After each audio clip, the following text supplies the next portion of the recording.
7장 1절이죠. 마가복음입니다. 바리새인들과 또 서기관주 몇이 예루살렘에서 와서 예수께 모여들었다가 그의 제자처럼 몇 사람이 부조한 석가네니 성으로 똥을 이은 것을 보았다. 아멘. 바리새인이란 것은 당시의 사람들에게 모범적인 종교인으로서 본을 보여주는 그런 사람들이고, 철저하게 학교 교육을 받고 그럴듯하게 종교인으로서의 생활을 잘하는 그러한 그 사람들이었습니다. 오늘날의 목회자들과 비슷한 그런 그 사람들이었죠.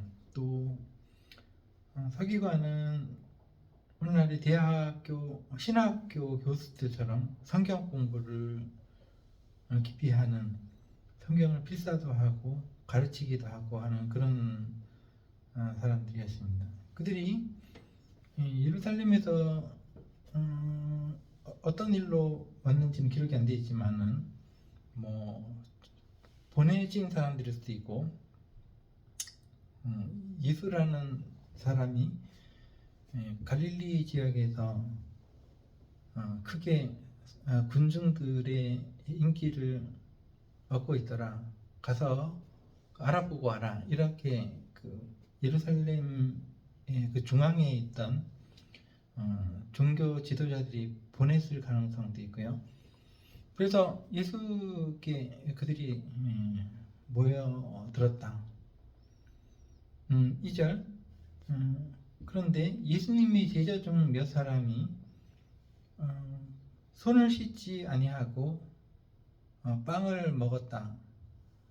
그런데 3절에 가로치고 그 당시에 바리새인들이나 또 그들의 가르침을 받은 유대인들은 장로들의 전통에 따라서, 여기 장로들이라는 것은 나름대로 어떤 율법을 잘 지키기 위해서 이렇게 해야 된다라는 그런 그 주장을 한 사람들의 말입니다. 그 말을 지켜서 당시에는 그럴듯한 종교인이라면은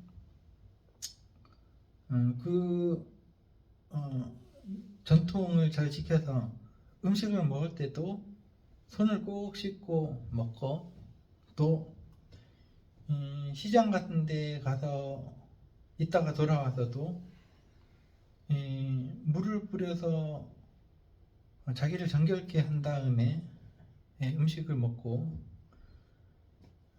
또 그 외에도 나름대로 종교인이라는 사람이라면은 잔과 주발과 녹그릇, 이런 잔은 작은 그릇, 주발은 좀 큰 그릇, 녹그릇은 놋으로 만든 그 그릇, 그것을 정결하게 씻어서 사용하였다. 그런데 예수님의 제자들은 손을 씻지 않고 음식을 먹었다는 것이죠. 오늘날 우리가 교회생활을 하면서 주일과 오후 예배, 주일 오전 예배, 오후 예배, 또 수요 예배, 금요 기도회, 새벽 기도회를 보통 정착되어 있습니다. 그래서 이런 예배를 1차적으로 잘 드리는 것이 그럴듯한 신앙생활이 되는 거고, 기독교인으로서 또 헌금, 11조라든가 감사헌금, 절기헌금 등등등의 헌금을 11조 같은 경우에는 열에 하나죠.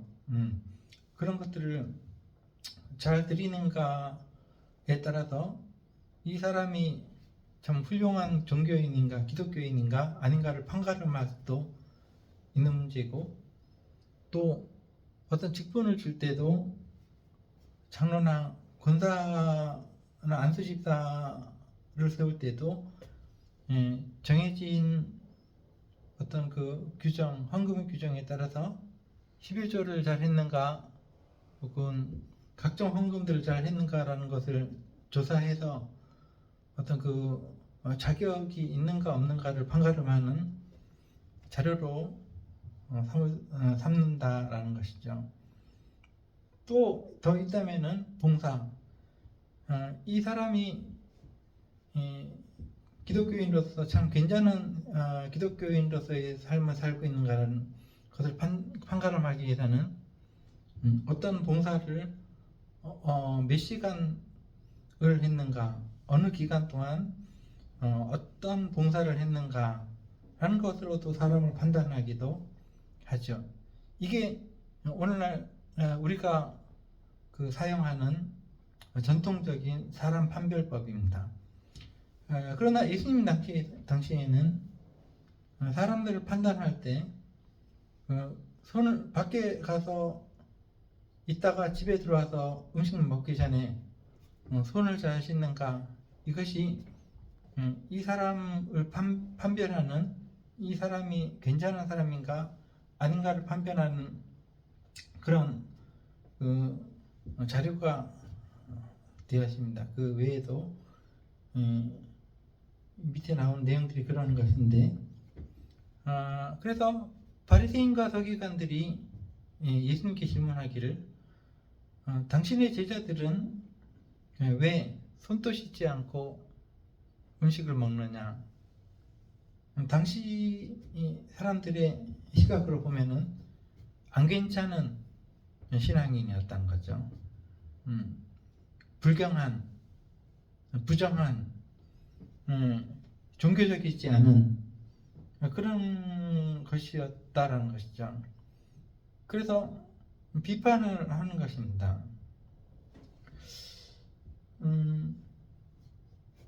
이르시되 예수님께서 말씀하시기를, 이사야가 너희 외식하는 자에 대하여 잘 예언하였다. 이 백성이 입술로는 나를 공경하되 마음은 내게서 멀다.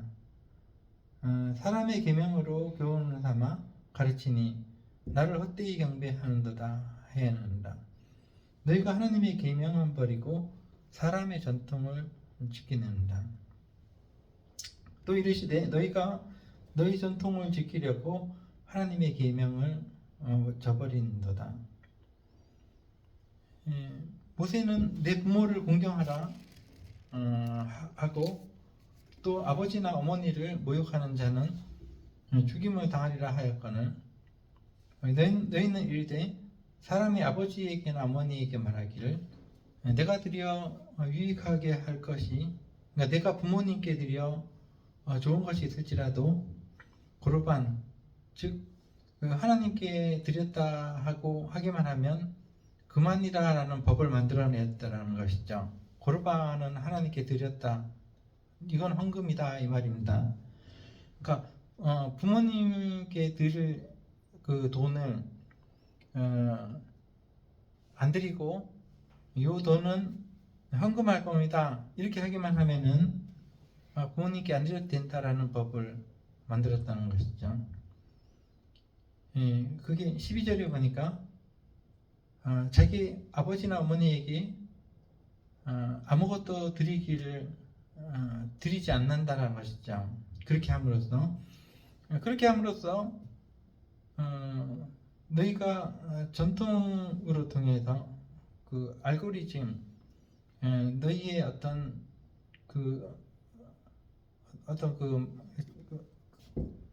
그런 그 관습으로 통해서 하나님의 말씀은 틀림없이 부모를 공경하라고 했는데, 그것을 가로막고 그런 일을 행하였다라고 그렇게 그 말씀을 하셨습니다. 우리가 그 우리 신앙생활을 할 때 우리가 그 주의를 지킨다든가 하는 것이 주의를 지키고 각종 예배 시간을 지키고 함으로써 내가 사람들이 이 정도는 됐다. 하나님 없어도 이 예배 시간을 잘 지키고 그러면 하나님을 만나지 않아도 천국에 갈 수 있을 거야 라고 생각하는 경우가 많이 있겠죠. 왜냐하면 하라는 거 다 했으니까 괜찮다는 거예요. 마음속으로 내가 그 교회에서 정한 모든 일을 다 했으니까 뭐 주일 예배도 드리고 또 주일 오후 예배도 드리고 또 수요 예배나 금요 예배 이런 것들을 다 드렸기 때문에 괜찮을 거다라는 거죠. 근데 사실은 하나님께서 원하시는 것은 우리가 뭐 어떤 날이나 시간들을 지키거나 우리가 뭐 11조를 하거나 혹은 어떤 헌금을 하거나 이런 것을 하나님께서 그런 행동, 외식이라고 그랬죠. 그런 행동을 원하시는 게 안 할 겁니다. 중국에서는 요번에 그 구정일에서 중국의 구정은 대단하다 그럽니다. 한 달 정도 막 민족의 대이동이 이루어진다는데 부모님이 계신 중국 땅이 넓잖아요. 그러니까 먼 곳을 차가 막혀도 막 대이동을 해가지고 며칠을 걸려서 시골에 가서 이렇게 부모님을 찾아뵙고 또 용돈도 드리고 그런 게 중국의 구정이랍니다. 그러니까 중국의 구정에는 공무원들도 다 고향으로 내려가기 때문에 일처리가 안 될 정도로 국가적으로 민원 처리가 안 될 정도로 그 정도로 중국의 구정은 대단하다고. 우리나라도 역시 마찬가지였습니다. 얼마 전까지만 해도 몇십 년 전까지만 해도 구정이나 추석이 되면은 고속도로가 뭐 꽉 막혀서 서울에서 대전까지 10시간 막 이렇게 해가지고 막 하도 차가 안 가니까 고속도로에서 그냥 음식도 까먹고 그랬던 게 얼마 전까지거든요. 그렇게 해서 고생 해가지고 기차표를 막 며칠 전부터 줄을 서가지고 막 끊는다든가 그런 게 보통 일이야 된다. 근데 지금은 그런 게 많이 퇴색이 되고 중국도 이런 뭐 웅바오 서비스인가 그게 있답니다. 뭐냐면 그게 발음이 정확한지 모르겠는데 고향에 가기 조금 싫거나 혹은 좀 너무 수고스러우니까 심부름 대행센터인데 맡기는 거예요. 2시간에 20만 원 정도 된다는데 그러면 20만 원을 입금하면은 심부름 센터에서 가가지고 부모에게 대신 저를 세배를 해주고 용돈을 전달하고 그거를 카메라로 사진을 찍어서 핸드폰으로 전송해서 우리가 너 대신 이거를 했으니까 다 했다 하고 이렇게 하는 거랍니다. 그러니까 그런 서비스를 이제 좀 하다가 사람들이 하도 야 그게 뭐냐 그게 부모님을 공경하는 거니 그게 겉으로만 그럴싸하게 세배했다 이거죠. 용돈 드렸다 이거죠. 그게 뭐냐 이렇게 비판이 막 일어나니까 그 서비스가 중단이 됐다고 하는데 여하튼 우리가 하나님을 섬기는 것이 우리가 예배 시간을 잘 지키고 마음은 하나님을 생각하지 않고 그러더라도 예배 시간을 잘 지키고 또 찬송 부르라 그러면 찬송 잘 부르고 봉사하라면 음식 잘 만들어서 섬기고 뭐 헌금 잘 내라 그러면 이런저런 헌금을 잘 내고 그것으로서 끝났다라고 생각을 한다는 거죠. 그게 외식이라는 겁니다. 근데 하나님께서 진정 원하시는 것은 우리가 무슨 주의를 잘 지키고 또 헌금을 잘 내고 교회에서 하라는 그 봉사들을 잘 하고 그런 것을 원하시는 것이 아니라 하나님께서는 마음으로 하나님을 섬기기를 원하신 겁니다. 마음으로 하나님을 사랑하기를 원하신 것입니다. 그래서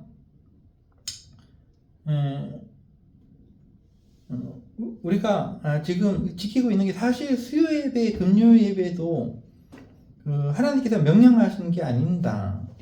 거기에 조금 착각을 하시면 주일 예배도 역시 마찬가지입니다. 하나님께서 그런 형식을 날이나 형식을 원하신 것도 아니고 예수님이나 예수님의 제자들이나 안식을 그 옛날부터 지켜오던 안식일에 이렇게 안식을 하고 다만 안식일 다음 날에 예수님께서 그 부활을 하셨기 때문에 그 일주일에 일요일이라는 그 하루를 기념하기 위해서 주님의 날 이렇게 해가지고 지키기 시작한 것이 점점 안식일을 지키지 않게 되고 안식일은 토요일입니다. 원래 요일상으로 보면 점점 일요일인 그날을 주일로 지키게 된 것이죠. 그러다 보니까 이제